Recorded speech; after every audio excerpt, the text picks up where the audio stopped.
UP में जो देश का, मेरी बात सुन लो भाई, देश के सबसे बड़े प्रदेश में हम 3-3 बार अपनी सरकार बना सकते हैं, तो अपनी सरकार नहीं बना सकते हैं? दूसरों के साथ मिलकर बनाइए। कोई बात नहीं, तो आज का बीजेपी के साथ, कभी कांग्रेस के साथ, बीजेपी ने खुद अकेले अपने बलबूते पर बनाई थी, या आज कांग्रेस ने अकेले अपने बलबूते पर बनाई, दूसरी पार्टियों का सहयोग लेकर बनाई?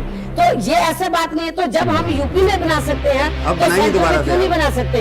बनाएंगे दोबारा, यूपी में भी बनाएंगे, सेंटर में भी आगे चल के बनाएंगे। सेंटर में हम बहुजन समाज को इस देश का मालिक बनाना चाहते हैं, बाबा साहब डॉक्टर अम्बेडकर के सपनों को साकार बनाना चाहते हैं। आप इस देश की मैं काशीराम जी को कोट कर रहा हूँ। काशीराम जी का कहना ये था, राजनीति भविष्य में क्या राजनीति भविष्य, आपकी भविष्य की राजनीति, मेरी राजनीति नहीं, सपना क्या है? मैं बहुजन समाज को रिप्रेजेंट करती हूँ। तो मेरा सपना क्या है, मैं क्या सोच रही हूँ कि इस देश में जो बहुजन समाज के लोग हैं, जिसके अंतर्गत अनुसूचित जाति, जनजाति, अन्य पिछड़े वर्ग के लोग और धार्मिक अल्पसंख्यक समाज से संबंध रखने वाले जो सिख, मुस्लिम, ईसाई, पारसी और बुद्धिस्ट लोग हैं, और इसके साथ साथ अपर कास्ट में से ऐसे लोग जो अपनी मनुवादी मानसिकता को छोड़कर बीएसपी में जुड़ रहे हैं, और तो हम उनको भी साथ में लेकर चल रहे हैं। तो बहुजन समाज के साथ साथ अपर कास्ट में से जो गरीब तबके के लोग हैं, जो जरूरतमंद लोग हैं, मानवतावादी हो रही हैं बात। तो हम लोग ये चाहते हैं, मनुवादी अभी आपने कह दिया, हम तो शुरू से ही मानवता और इंसानियत में विश्वास रखते हैं। अभी आपने कहा मनुवादी करती है, सीबीआई भी मनुवादी करती है। बता, तो जो गलत काम करेंगे तो उनकी मानसिकता तो हमें उजागर नहीं करनी चाहिए। तो मैं आपको ये बताना चाहती हूँ कि हमारा सपना क्या है कि इस देश में जो बहुजन समाज के लोग हैं, जिनके साथ सदियों से हर क्षेत्र में उनके साथ अन्याय हो रहा है, उनको इंसाफ नहीं मिला। जैसे फॉर एग्जांपल आप ये देखेंगे, उनको परम पूज्य बाबा साहब डॉक्टर अम्बेडकर के कारण सरकारी नौकरियों में, राजनीति में आरक्षण की सुविधा तो मिल गई, तो राजनीति में तो आरक्षण का कोटा उनका पूरा हो जाता है, लेकिन सरकारी नौकरियों में अभी तक भी आरक्षण का कोटा किसी भी महकमे में पूरा नहीं है। बीजेपी की सरकार रही हो चाहे आज कांग्रेस की सरकार है, आरक्षण के कोटे को इनडायरेक्टली किस तरीके से एक तो आपको लगता है कि आरक्षण को खत्म कर रहे हैं? जैसे बीजेपी चल रही थी, एक मिनट, जैसे बीजेपी चल रही थी जिस रास्ते पे, आज उस रास्ते पर कांग्रेस चल रही है। आपके तो चल रही है, मैं इसलिए बता रही हूँ कि जो आरक्षण है, तो एक तो कोटा पूरा नहीं करे, और जो सरकारी जितने संस्थान है, तो छोटा कमाल हो गया, उसका वो निजीकरण कर रहे हैं, और निजीकरण में आरक्षण की व्यवस्था नहीं है, जुडिशरी में आरक्षण की व्यवस्था नहीं है, राज्यसभा में नहीं है, विधान परिषद में नहीं है, ऐसे बहुत से क्षेत्र हैं जहाँ पर आरक्षण की सुविधा प्राप्त नहीं है। तो हमारे लोगों को साथ काशीराम जी ने कहा था, हमारे सपना, मेरी बात सुन लो, काशीराम जी का एक सपना था कि तो जब हम यूपी में जो देश का, मेरी बात सुन लो भाई, देश के सबसे बड़े प्रदेश में हम 3-3 बार अपनी सरकार बना सकते हैं, तो अपनी सरकार नहीं बना सकते हैं? दूसरों के साथ मिलकर बनाइए। कोई बात नहीं, तो आज का बीजेपी के साथ, कभी कांग्रेस के साथ, बीजेपी ने खुद अकेले अपने बलबूते पर बनाई थी, या आज कांग्रेस ने अकेले अपने बलबूते पर बनाई, दूसरी पार्टियों का सहयोग लेकर बनाई? तो ये ऐसे बात नहीं है। तो जब हम यूपी में बना सकते हैं, अब तो सेंटर में क्यों नहीं बना सकते? बनाएंगे दोबारा, यूपी में भी बनाएंगे, सेंटर में भी आगे चल के बनाएंगे। सेंटर में हम बहुजन समाज को इस देश का मालिक बनाना चाहते हैं, बाबा साहब डॉक्टर अम्बेडकर के सपनों को साकार बनाना चाहते हैं। इस देश की मैं काशीराम जी को कोट कर रहा हूँ। काशीराम जी का कहना ये था कि हमारी, काशीराम जी का फिलॉसफी ये है कि जितनी स्थिरता रहेगी उतना बहुजन समाज को फायदा होगा।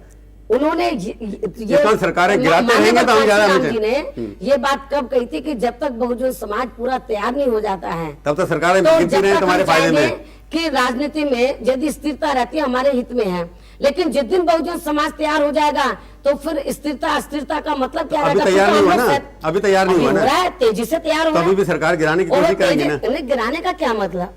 आपकी क्या मतलब गिराने का? अस्थिरता तो यही होती है ना कि जब तक सरकार गिरे नहीं, चुनाव नहीं हो, आपको फायदा नहीं होता। ना हम क्यों, हम किधर किसकी सरकार गिराते हैं? हमने यदि पहले कभी सेंटर में बीजेपी की सरकार गिराई, वो तो हमने यूपी में जैसे को तैसा जवाब दिया था। आप ये मायावती जी मानते कोएलिशन का जमाना है? आपने अभी कहा कि आपके साथ मिलकर सरकार बनाई, आपने दूसरे साथ मिलकर बनाई, पार्टियों में नहीं बनाया। तो आपको लगता है कि आपको कभी ना किसी पार्टी के साथ जाना ही पड़ेगा?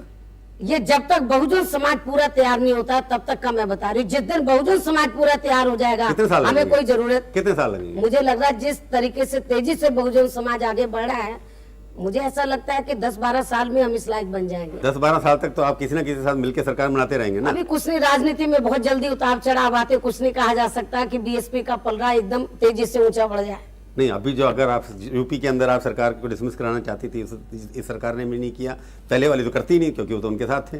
तो आपको लगता नहीं कि कांग्रेस ने आपके साथ पॉलिटिकल जो है, जो आप एक्सपेक्ट कर रही वो थी? हमारे साथ नहीं, वो तो अपने पैरों पे कुल्हाड़ी खुद मार रहे हैं, हमारे साथ क्या कर रहे हैं? नहीं, आप हमने कब कहा कांग्रेस को? कांग्रेस तो उत्तर प्रदेश में उनकी सरकार चला रही है, समाजवादी पार्टी की जो सरकार चला रही है कांग्रेस, तो वो कैसे गिराएगी? हमने कभी नहीं कहा कि भाई, हमने तो ये कहा कि भाई उत्तर प्रदेश में जो लॉ एंड ऑर्डर की स्थिति खराब है और डेवलपमेंट का काम बिल्कुल नहीं हो रहा, तो हमने कहा कि इसके ऊपर कांग्रेस को, सेंटर की गवर्नमेंट को तो यूपी सोचना की चाहिए। सरकार तो कांग्रेस चला रही है, आप कह रही है कि अगर वो समर्थन विड्रॉ नहीं करते तो सरकार शायद अनस्टेबल हो जाएगी, आपको लगता है गिर सकती है? ना, अभी हमने कब कहा कि भाई नहीं, मैं आपसे ओपिनियन मांग रहा हूँ। ना, अभी ये तो अब कांग्रेस अगर चाहे सरकार यूपी की गिराना तो गिर सकती है कि नहीं? आपका अपना क्या असेसमेंट है? ना, ऐसा ये अभी तो कांग्रेस वालों से पूछो भाई, चाहे कांग्रेस है चाहे बीजेपी और दूसरी पार्टियां हैं, अभी उनकी जो बहुजन समाज के प्रति जो उनकी मनुवादी मानसिकता है, अभी उसमें बदलाव नहीं आया है। अभी नहीं आया, और आप दबाव बनाए रखेंगे इसके लिए? तो दबाव बना रहे, तो तभी तो हम सोच रहे हैं कि भाई ये लोग मानवतावादी बने, तो जब आप लेकिन अभी बन नहीं पा रहे हैं। जब आप हम दबाव प्रयास कर बनाती रहे है तो आपके ऊपर दबाव डाल देते हैं केसेस वेसेस करके। हैं। ना, उससे मायावती नहीं घबराती। मायावती किस चीज से घबराती है ये बता दो। मैं इतनी देर से देख रहा हूँ, घबराती नहीं, किस चीज से घबराती हैं आप? ये मायावती कभी नहीं इंसान तो घबराती है ना आप, मेरे इंसान में जरूर हूँ, तो किसी से लेकिन तो डर लगता होगा आपको। ऐसा नहीं अभी लेकिन जब कोई झूठा केस मेरे ऊपर लगाए, मेरे इमेज को खराब करने की कोशिश करे, तो उससे मेरे को तो ठेस पहुंचती है, मेरे पूरे बहुजन समाज को या मेरे जो शुभ चिंतक हैं उन सबको ठेस पहुंचती है। विरोधी दल तो ये भी चार्ज लगाते हैं आपके ऊपर, सच है झूठे है कि आपको तो जो जब सबसे ज्यादा पैसे देता है आपकी पार्टी को, बिल्कुल उसको गलत सबसे है। टिकट मिल जाती है। क्या गलत बात करते हैं? बहुजन समाज पार्टी, कांग्रेस और बीजेपी दूसरी पार्टियों की तरह उद्योगपतियों से पैसा लेके पार्टी नहीं चलाती है। हमारी पार्टी बहुजन समाज में से जो गरीब तबके के लोग हैं, तो उन्हीं से थोड़ा थोड़ा चंदा करके पार्टी चलाती है। तकलीफ क्यों हो रही है? दूसरी ये प्रचार कौन कर रहे हैं? दूसरी पार्टी के लोग कर रहे हैं, क्योंकि उनको उनकी पार्टी में लोग पैसा देते नहीं है।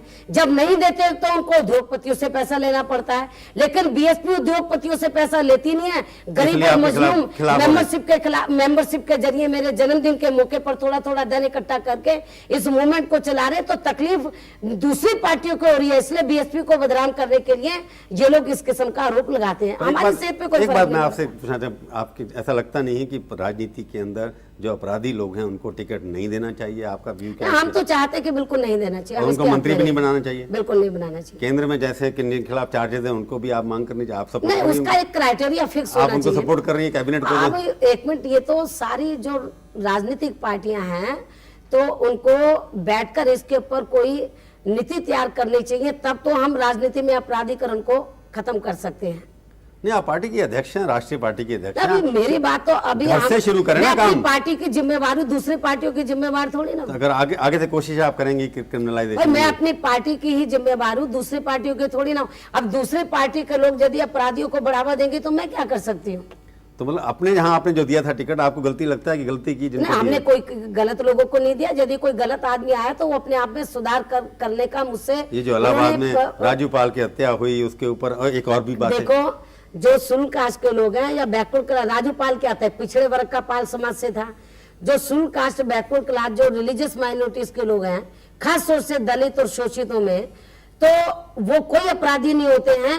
उनको तो अपराधी जबरन बनाया जाता है। उनमें से कोई ताकतवर उनके आदमी ऊपर बन के अत्याचार आगे करते हैं लोग, इसलिए तो। आगे निकलता है, तो उसको बदनाम करने के लिए उनके ऊपर गलत मुकदमे चलाए जाते हैं। बहुजन समाज के ऊपर आ जाती है तो मेरे ऊपर आती है, मेरे ऊपर आती है तो बहुजन समाज के ऊपर। मायावती बहुजन लेकिन समाज- मेरी आवाज ही बहुजन समाज की आवाज है। ठीक बात है, जैसे इंदिरा इज इंडिया, मायावती हाँ, वो बीएसपी, मुझे उसके मायावती बारे में- बहुजन समाज है, बहुजन समाज मायावती।